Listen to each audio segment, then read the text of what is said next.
I'm interested. I'm interested in this 2025 NBA draft for Minnesota. And so I wanted to just to make sure we're all on the same page for how this War Room NBA mock draft is going to work.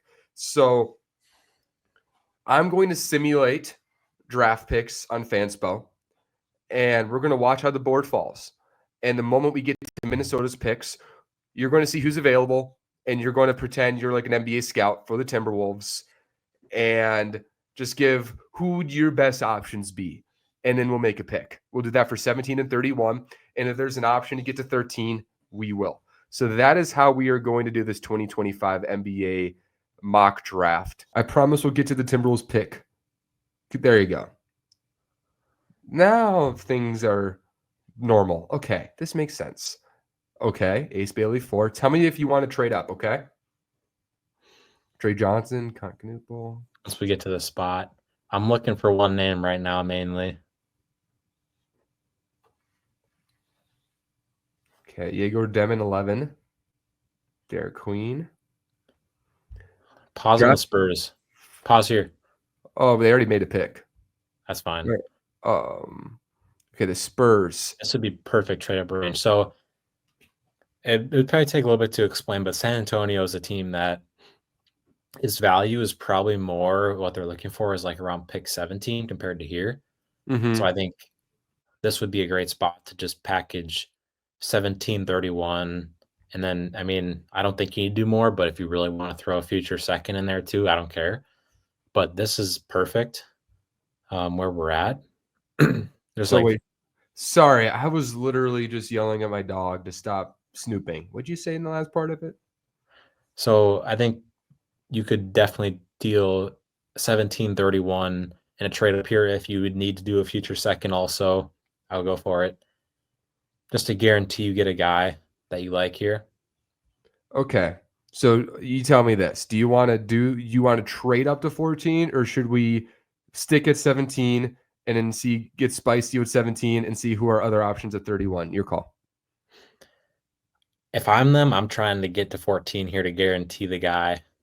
But so I think there's definitely enough guys on the board to where somebody's falling to 17 that I like. Okay. So you want to trade up? Yeah, let's do that. Let's try to see if they do it, okay? How do I do this site? It's the trade pick button. Oh, I'm missing the red button. Whoops. Minnesota Timberwolves. See if they do this. See if they will do this. Maybe we can. Because I still kind of would like 2 picks in this draft. I don't know about you. What do you think about? Yeah, I mean, 38, you can get a guy there still. I don't think it falls off at that point.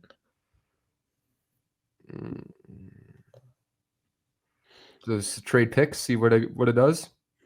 Yep. Oh, it worked. So you want me to pitch you some guys here?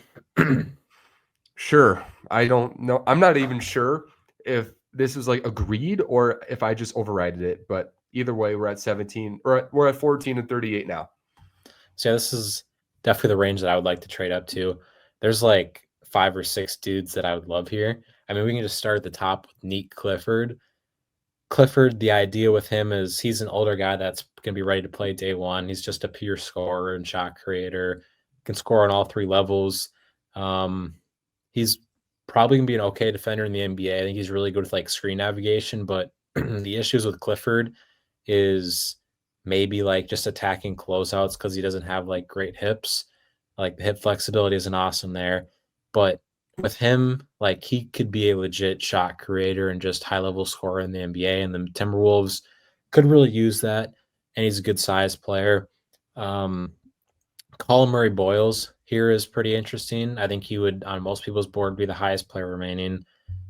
Defensive playmaker. He's really small for a big. He's 6'7", but he can guard centers at a pretty high level, in my opinion. I'm more confident that he can guard a big body center than just being a switchable guy because he's, a little slower feet, but he can be a legit offensive hub, a passer, a scorer in the post. I just don't love the athleticism with him and some parts of just the switching defense. Cedric Coward, was the biggest combine riser. He went from, I mean, the progression with Coward's crazy. He went from a D3 player to D1 to going to Duke, and now he's going to be a potential lottery pick. Really went crazy with his measurement. I think he had like a plus like 10 wingspan or something ridiculous. Wow. Um, Beautiful shot. Like he's going to shoot in the NBA. He's going to be a really high level off ball player, most likely, but it's like the frame and the size that is pretty crazy with him. Um, Noah Shange, I think that's how you say his name. He's got some pretty crazy tools for his age. He's one of the youngest players in the class. I think he's like a week older than Cooper Flagg, and he's legitimately contributing to a pro level team that's in the playoffs. He just draws fouls at a super high level. He's super big as well. I think he was like 6'11" without shoes or something, 6'10" maybe. Like some people are saying though he might be a center, which is kind of crazy with some of the skill set he has. Wow. And then we scroll down a little bit. Yep. Um, Let's see. I was Scrolling. glitching a little bit because then we have Rasheer Fleming. I know you like him a lot. The thing with him is he's just a monster. I think he He's got had long arms. Long arms. I mean, he's 6'9", but he had the fourth biggest wingspan at the combine at like 7'6" or something ridiculous. But I know it was like the fourth biggest. Like the idea 7'5". with him is he's like just this monster, like size wise, and he's a good athlete, and he's going to be a good transition player, and he's a good off ball player. The swing skill of him is the shooting. Um, the optimism for the shot is since high school, year by year, that there's been progression with it getting better. The Mhm. issue is this past year was on his only like real good year as a shooter, and the form is a bit funky. So we'll see if it translates. But at worst, he's going to be probably a good NBA defender with just crazy length at the power forward spot, and then the legit, like he can be a legit 3-and-D guy. Like he could be one of the more high level 3-and-D guys in the league. Honestly, I don't really see any star upside here because he just has zero shot creation or playmaking right now, and just the handle's really bad. But real 3-and-D stuff there. What's your take on who Minnesota should take? I would take Sorber. He's the Okay, give me an guy. explanation on him. I want to hear about him. Yeah, so Sorber is the guy I'm the highest on here. I'm like unnaturally high on him. I think he's the best big in the draft. Um, he's a little bit smaller for a big. He's 6'10" in shoes, but he was like 6'9" and a half or whatever without them. That doesn't really worry me because he's freakishly long. He's got like a 7'6" wingspan, and he was the heaviest player at the combine, which was like 267 pounds. I think he's probably have to come down to like 255. I think he's a little bit heavier now because of the foot injury, so he probably put on just a little bit of weight from that because he had a season ending foot injury in February that Mhm. limited his season and probably hurt his stock a little bit.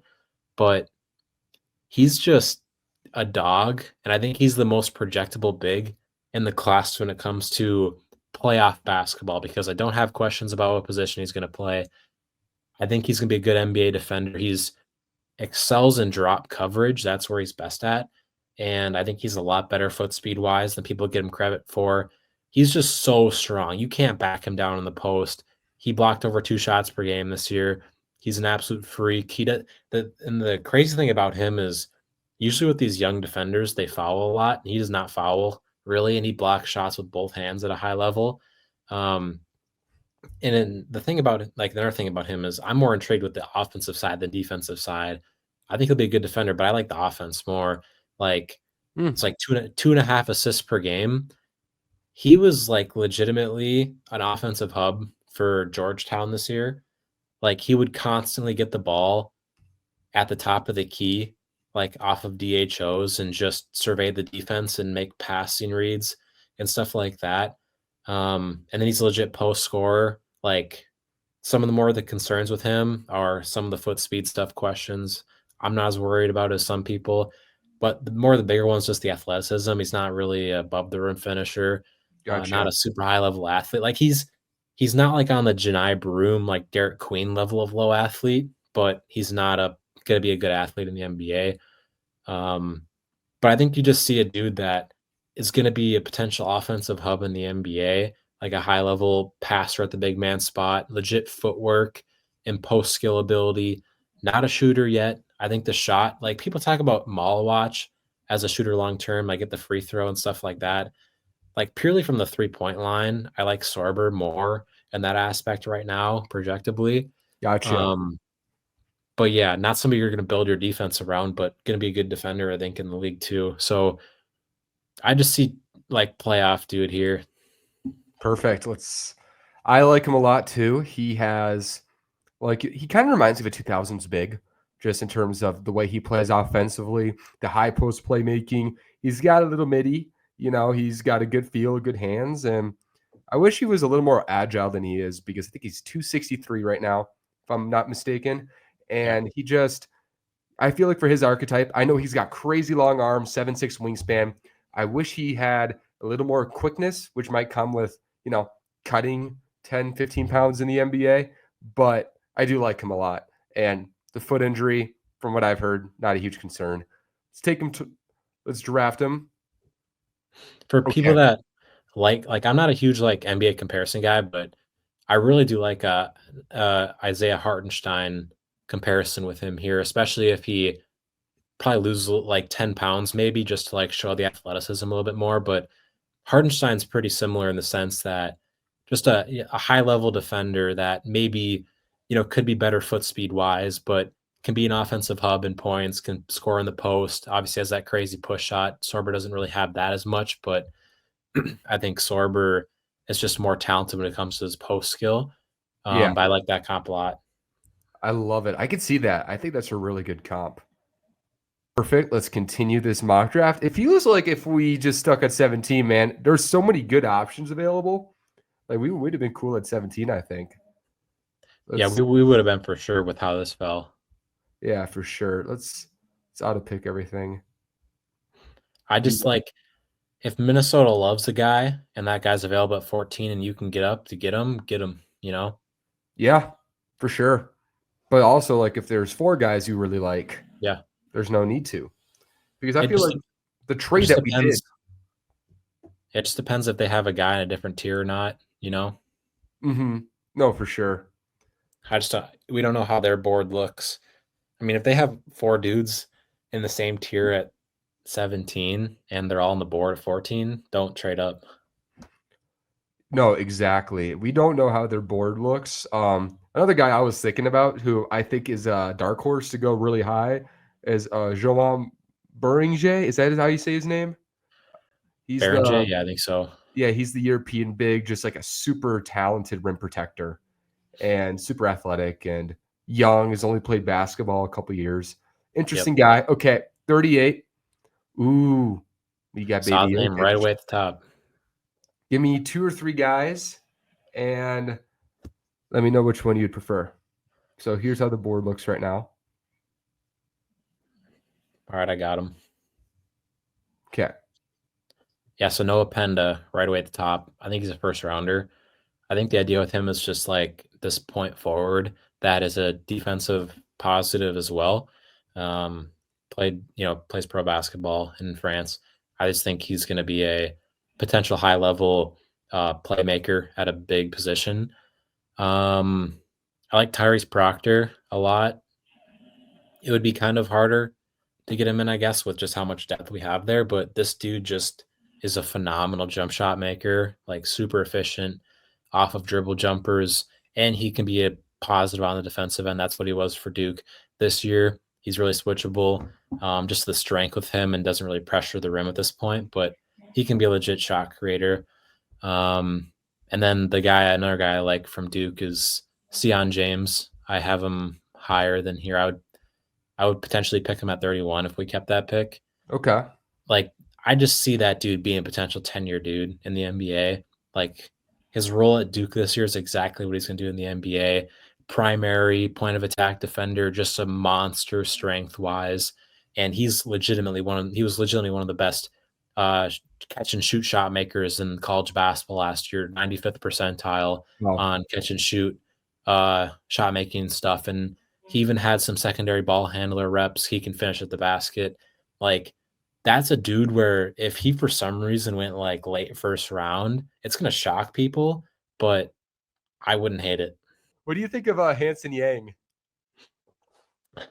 Not the biggest fan. Like my thing with him is like he won the defensive player of the year in the league he played in, and I Yeah, don't think he's gonna be a good NBA defender. because he Like doesn't have like crazy foot speed, right? he's just got like stones in his leg, you know, Mm. like some of the worst hip flexibility you'll see. But I mean, he's got like real like post touch and some passing. Like we saw one really sick pass to the combine, and people are calling him Jokic. I don't see that.